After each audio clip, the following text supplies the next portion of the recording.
Welcome back to People and Purpose, the podcast where we explore the stories and insights of purpose-led leaders driving meaningful impact and positive change through their work, their values, and communities across the world.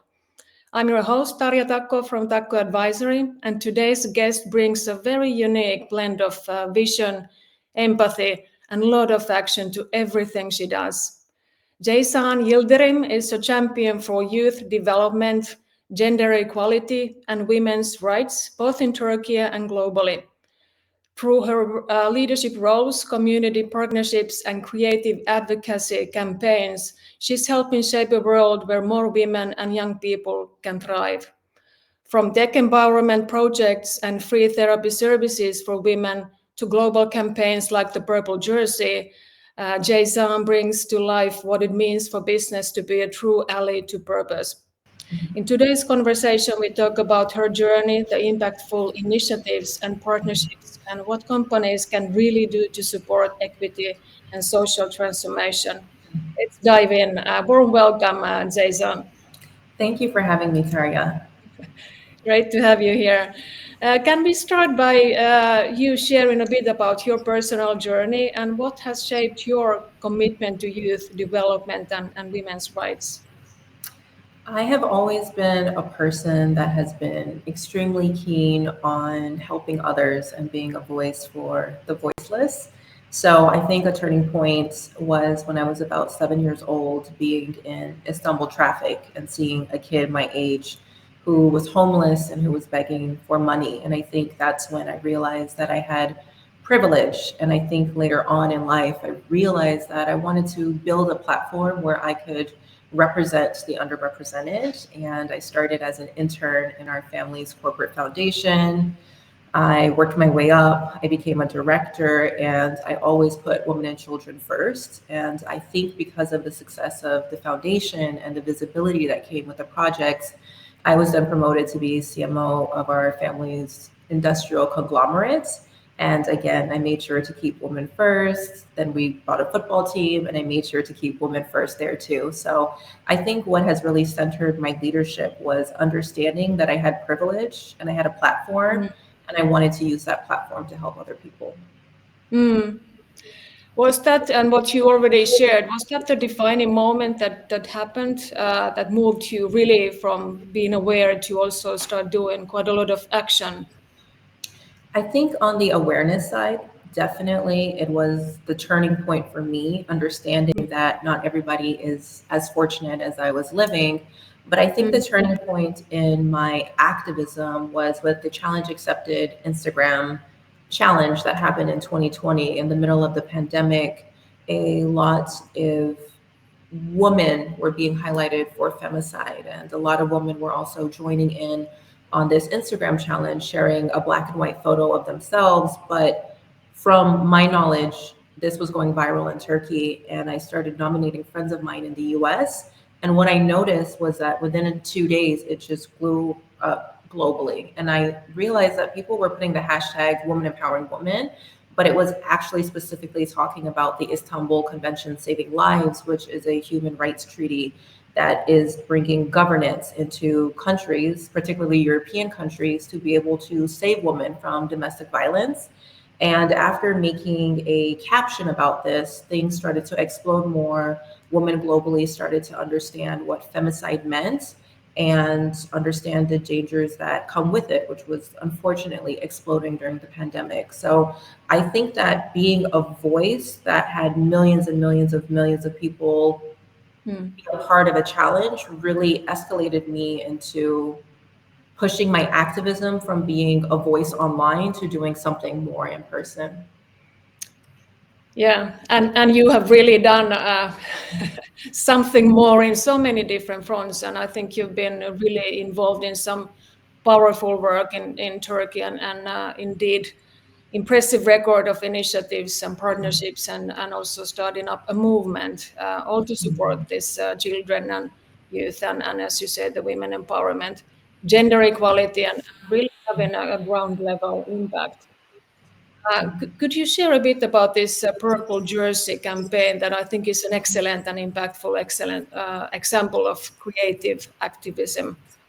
What was the inspiration behind that, and how do you see sports and culture are connecting and intersecting with gender advocacy? Sports is an incredibly powerful platform, especially football, especially in Turkey. In Turkey, there's politics and then there's football closely right underneath when we speak about impact. And at the time, it was 2021. So in 2020, my face was being associated to Turkish femicide. And then after that, I was sharing a lot of stories daily of what was happening to women, whether it was domestic violence cases or murder, and the reasons why they were being murdered. But then in Samsun, where our team is, an attack happened on the street that I grew up. And it was such a horrific attack that it unified the whole country coming in to once again go and sharing a black box that translates to end violence against women. And it impacted me because I grew up on that street. My grandmother still lives on that street. We have a football team that represents the city. And I felt that while everybody is posting online, we should do more because we have the platform to be able to do more. So I wanted to create a meaningful jersey because I know that there's a lot of visibility and awareness that comes through sport and football. And the next day just happened to be the International Day of Women's Day. So it was very timely that we decided that there was an attack, and then there's an organization that's creating something for change and awareness, and then we announced it on the day representing women. And so that quickly went viral in Turkey. And at the time, I think a lot of people were very afraid to talk about women's rights in the country because it was deemed very controversial. So it was a very big and bold move for an organization to publicly come out and say, we're doing something for women when the government is saying that this is controversial, it's taboo, don't talk about it. But what we saw was that it opened the floodgates up for other organizations to act too. On the jersey, we didn't want to focus on it just being an issue in Turkey, but actually a global issue. So on the purple jersey, there's actual small text that says "end violence against women" in 15 languages. And in Turkey, 38% of women will unfortunately be subject to sexual or physical violence. So we wanted to get this message in front of men because men are the ones causing this violence towards women. So instead of taking the traditional route towards feminists and collaborating with them, we said, let's put this message in front of the perpetrators and make them feel as uncomfortable as we do as women. Yeah, that is so powerful and impactful. And as you are saying, that it really became a global movement.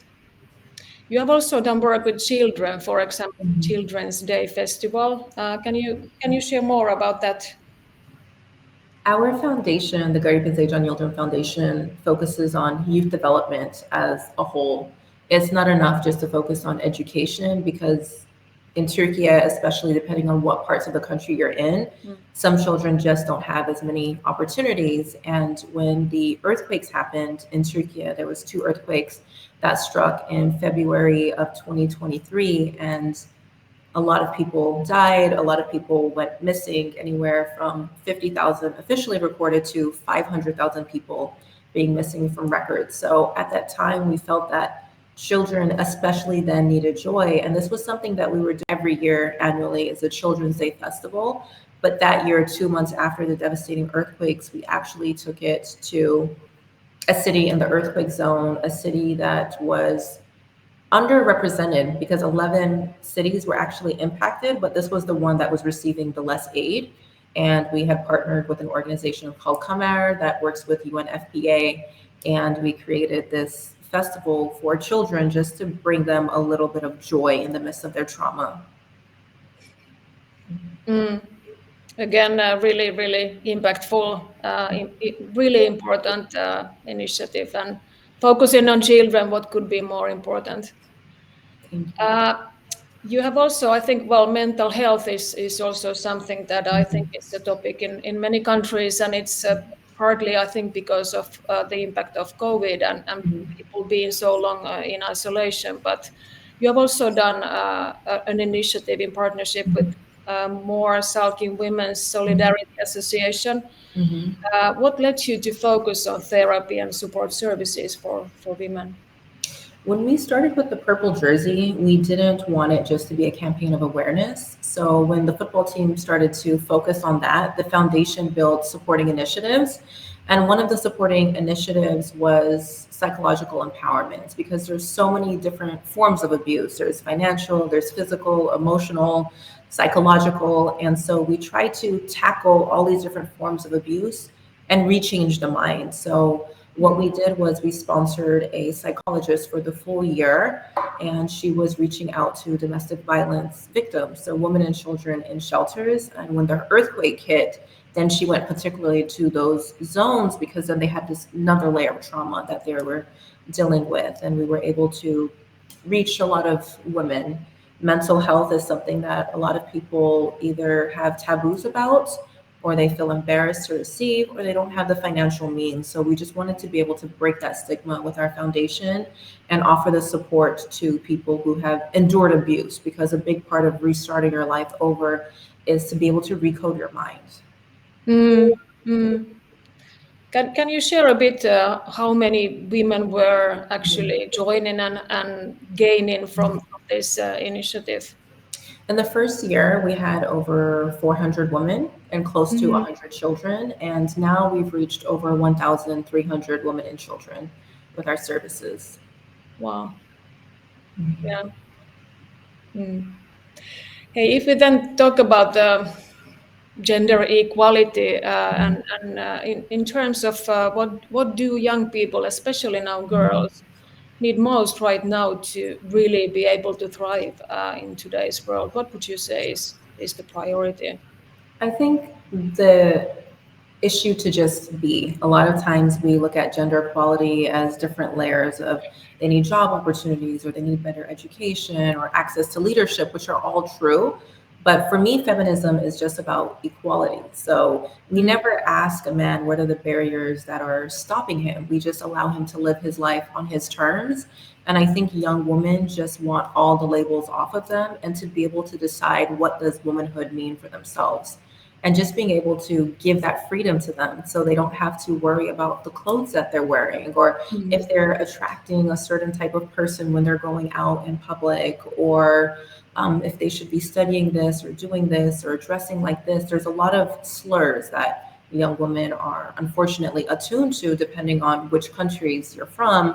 And I think that to be able to take off all of those labels and just say, I'm a young woman, I'm here, and this is how I choose to show up in the world, to be able to take away everything so that they can choose what their identity is without any label, I think is the most important thing. mm. Yeah, so maybe going back to just basic human rights. Absolutely. Mm. What role do you see that mentors and role models play in shaping the opportunities for youth? First, I think it starts with representation. So I think that when we see younger people in leadership, that shows them that they can be in leadership.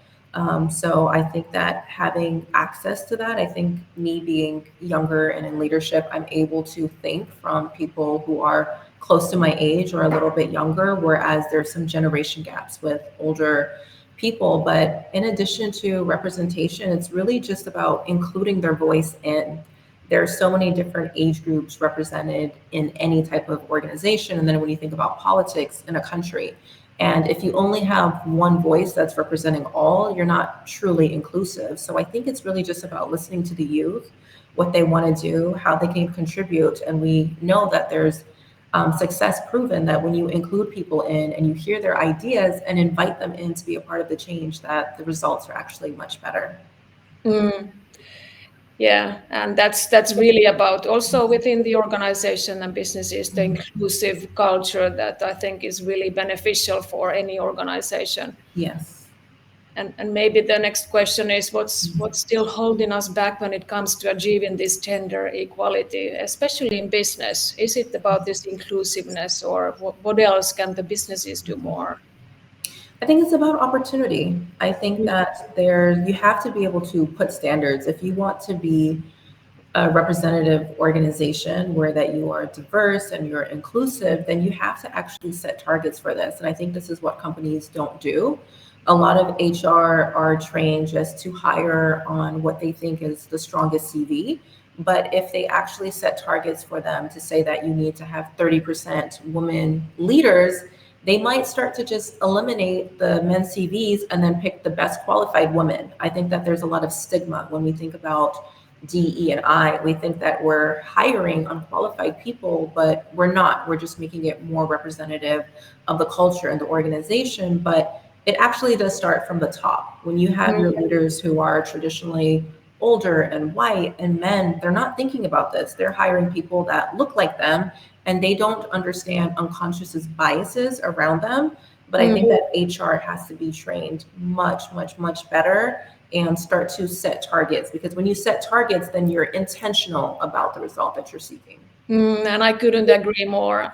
When I was in the chief HR officer role, this is exactly what I was driving. So ensuring that the targets actually are also strategic targets, and that's what we follow up, and that's what we are really focusing on also on a monthly basis, that we are making progress. And it actually meant also in terms of recruitment that yes, you had to be bold in some of the recruitments, that we won't only see female candidates, because you really want to see of course we were still hiring the best candidates, but pushing for that candidate, who do we see as candidates. Where do you see businesses getting it right, and where should they go further in overall? I think businesses are understanding that there is a gap in representation. So I think that they are trying to hire more women. I just don't think that they are as intentional as they could be. So I think that while the hiring practices are there, what are companies doing to retain these employees? And what are we doing to understand the differences between men and women? I think where businesses are falling short is that the work options are less flexible. Women are usually either breastfeeding, they're taking care of children at the same time. If they have elderly parents, there's elderly care. But I think that companies are not as flexible as they could be. And then our bodies are made differently. So once a month, we are bleeding, and sometimes there's a lot of pain with that. And a lot of women feel embarrassed to ask for a day off or sick leave, or it's going from their regular sick leave that men have access to as well. So I think that we have to understand the biological differences in women, but also the roles that women do take up in their home, and be flexible for that. So I think that this is a room for improvement that companies could definitely help in order to retain quality women leaders within their organization. And is this actually something that the internal company policies could step into to really help retaining the women, and taking these different sort of needs also into consideration with the internal policies? Yeah, I think it's extremely important that we think about it, because if we don't, then we lose out on that representation. And I think that when we do see women in leadership, she's not just thinking for herself, but she's thinking for the community around her. So it actually betters everything for the company. It's really important for employee branding as well. You don't want to work for a company that is only focused on profit-oriented results. You want to work for a company where there's belonging and inclusion and you feel good. And in order to do that, there has to be culture there. And usually women are bringing the culture. So retaining powerful women leaders are important, but they also develop better, in my opinion. They make sure that they are developing talent around them and giving opportunity for promotion, which has been also proven. Yeah. And you talked about already about the community. So in your view, what is an authentic and really impactful community engagement? What does it look like, so that it's really going beyond the typical sort of activities that companies might do? I think you have to be able to listen to the employees' voices. So surveys are a really good starting point to understand who makes up your community and to give them what they want. And a lot of times when you are trying to push out messages, the best way to do this for employees and building a culture is through social events, because employees want to feel valued, they want to feel appreciated, they want to feel that they matter. And this is a really good way to positively bias their views on a message that you are trying to put out.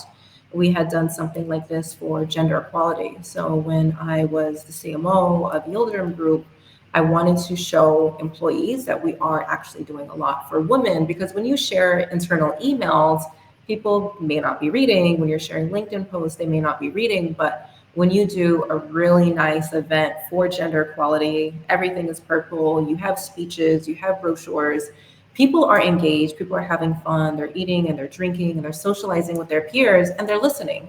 So being able to find ways to bring in active listeners is most important.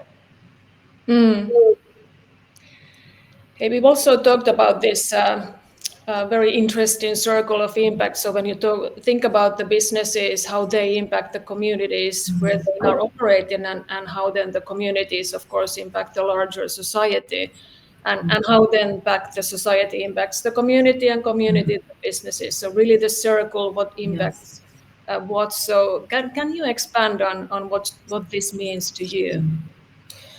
For me, it means looking at the supply chain, understanding, what are our targets. If we want to focus on women empowerment and gender equality, we can't just do it with a few internal emails or announcements. Everybody from our supply chain has to be aligned with our thoughts too. So I think just looking at women vendors and seeing how we can empower them and we can promote them and we can bring them in is just as important as our internal hiring practices. And how could also business leaders build these more sustainable partnerships, more strategic partnerships with communities? I can give an example from the way that we did it is we had a foundation. So our foundation was the one engaging with the community on behalf of the company. So you're having corporate social responsibility check, but then you're also tailoring your strategy to where your business is. So our business was in almost 60 different countries, but then in Türkiye in many different cities. What I would do in Eastern Turkey was very different than what I would do in Istanbul. So really understanding the community's needs by listening to them and then giving them what they need, I think is most important, because if you have a one size fits all strategy, you're not truly impacting people. So it's really about one, building the relationship, but then also doing it in a way that's making them advance themselves, because everyone has different strengths, weaknesses, and opportunities. And it's really important to do a strong analysis of what's missing and what you're able to sustainably give. Yeah, that's a really, really good example. And one example is also what I was also doing is asking the employees that are in different countries and locations to propose the projects that really are meaningful in that location, and then the company can really collaborate and focus on those projects. And I think that was also a really nice way of understanding how the locations and countries are really different and what are the needs, and then focusing on that and getting that also from the people was creating a very inclusive culture, and inviting everybody to participate. I agree. Hey, what's one small but really a meaningful shift that companies could make today to have a bigger, a greater systemic impact? Is there something you could? I think the first thing that's coming to mind for me is being able to create a safe environment, psychologically safe environment. I've recently been listening to different employees, and a lot of them feel that they have been perhaps mobbed. And I think that if you were to go and speak to managers, they don't understand that what they're doing is wrong and or how the other person is feeling. So I think that there's gaps. I think that there has to be stronger manager training in companies. We think of it as, just maybe a 2 or 3 hour changing, but when you bring something to a person's awareness, they can do better. So there's that saying that says, when you know better, you can do better. And I think that this is what training does. But also just creating strong, safe environments from HR, making sure that there's a hotline where people can either whistleblow or they can share when they feel that they're being mobbed or harassed, but not just putting it there or bringing it up in orientation, consistently reminding people that we're here for you, because it can be very intimidating to go into HR and report someone that could be high up and you might feel responsible for them losing their job. But when you can anonymously share, and then you're reminding your employees that if there is anything going on, we're here to listen. I think that this is something that really can change a lot, because the culture is built from the inside out. So if there is any form of discomfort, that is what you're known for. And that is what builds toxicity within the organization. And it spreads very quickly. So I think that something as small as reminding people that there is a hotline, this is how to use it, and we're here for you, can go a far way. So people, especially women, are not holding this inside, but they feel that the company is eager to listen and eager to act. Creating that environment of trust that you can, and having, of course, those hotlines. And I think you said it well, that it needs to be reminded. It's not enough if you hear about it when you join the company, but really keeping that active and being very honest also, that we truly mean that we want to hear if something is not right in the organization. And we also take action based on what we see. You know that I'm very solution focused and want to keep the eye on creating a positive future and taking action, but it's not really always easy to keep that positive hope active. What gives you hope right now in the face of so many global challenges that we are experiencing? Just understanding that my presence is showing representation. I'm half Black American, I'm a woman, I'm young, and Turkish is not my first language. So I think when I show up in spaces in our companies, whether it's our football club or our foundation or our corporation, people are seeing something that they're not used to seeing.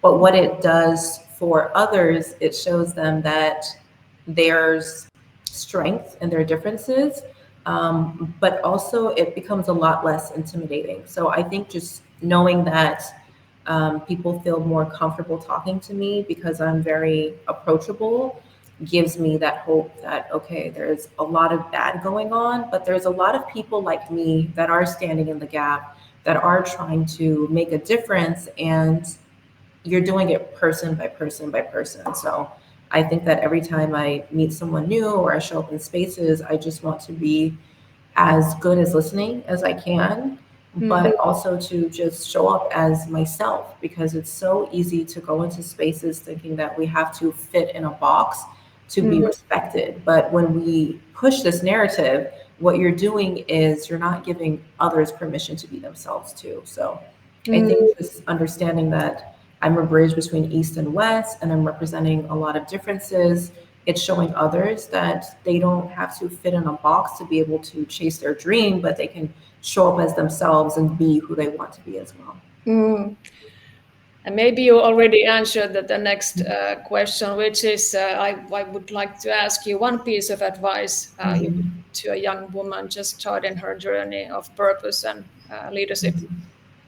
Maybe you already said that, but anything else? Yeah. In addition to showing up as herself, I try to remind my mentors that you need to be more prepared than anybody in the room. I think that there is a lot of biases when you are young, and there's a lot of biases when you are a woman. But the way that you can change the bias is by showing that you are organized. You came in with a presentation, you came in with benchmarks to give supporting evidence of why this is important, but then you're also backing it up by numbers. So you can go into any room and nobody can say that you're not qualified for whatever it is that you want to be or do if you are giving them supporting evidence and proof. So I always tell people, just be more prepared than ever, more prepared than your boss, because you can't refute supporting evidence and stats. Yeah, that's a really good piece of advice. What about for corporate leaders listening in? What's one single most powerful thing they could do to advance equity inside and outside their organization? I would just say don't be afraid of differences. I think that, as we mentioned, we sometimes I feel I might be very biased because I'm working in Turkey and it's the East, it's not Western, but it can be quite homogenous in the environment that I work in. And so a lot of times I think leaders around me can see something different and they don't know how to react to that. But then it just goes to building that personal connection. It goes to listening and not being intimidated by the differences around us, but just trying to be more collaborative, because when you listen and you work together, you start to understand just more how impactful you can be, or you can learn from different environments or different cultures around you. So I think having strong personal connections in leadership, and especially in the corporation that you're serving, gives you new and fresh ideas, and to just be open to trying and doing something new. Wow, that was already quite an impressive, really good list of advice that I think is suitable for many different people in many different roles. Thank you. Excellent.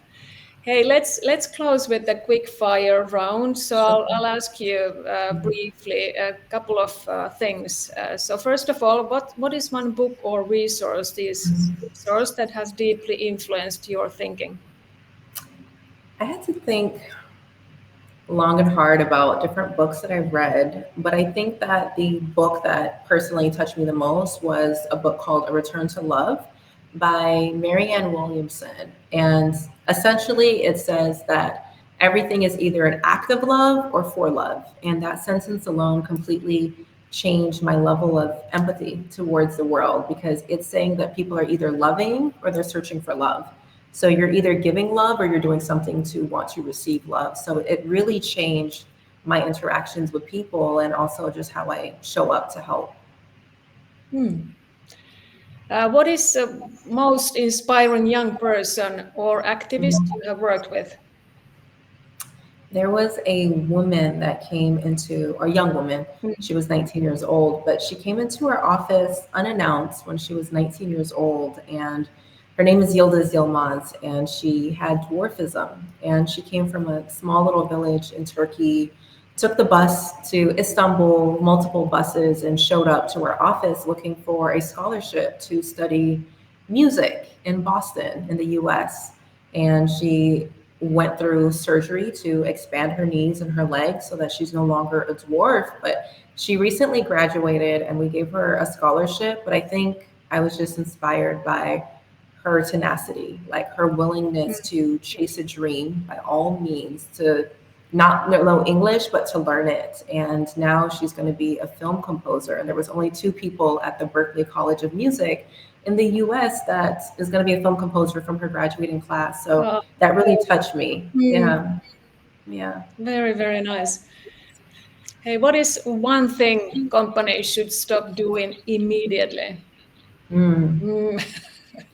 Maybe a difficult one. Yeah, that is a difficult one. What do you think companies should stop doing immediately?